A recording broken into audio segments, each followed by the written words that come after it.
slogans by Afghans living in New Delhi have been ringing in the aftermath of the swift Taliban takeover outside the office of UNHCR, the United Nations Refugee Agency. India has traditionally given sanctuary to those escaping conflict-ridden Afghanistan. However, many have been living for years as asylum seekers because they have not been recognized as refugees. That denies them access to education or jobs. UNHCR office do not do anything for our future.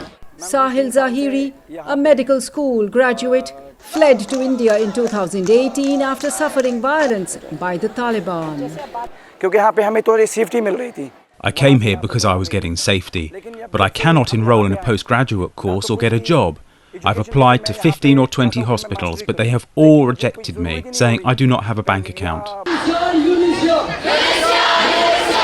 Many of the demonstrators are women, worried about the future of their children.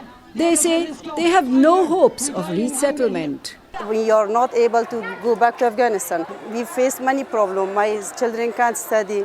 We are not human. My children doesn't have any rights that they study. What should we do? I don't get work.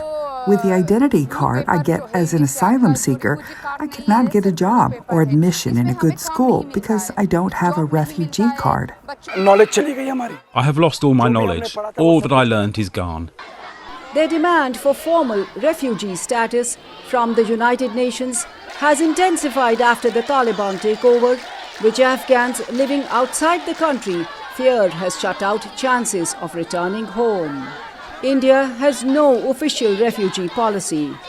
These Afghans, though, say they cannot keep living in limbo. If India does not accept them or let them settle here, then the UN should send them to some other country, like Australia and Canada, which are welcoming Afghans. After the Taliban takeover, India has offered emergency visas for those escaping Afghanistan. These demonstrators say the plight of those who came in the past should also be addressed. Anjana Pasricha for VOA News, New Delhi.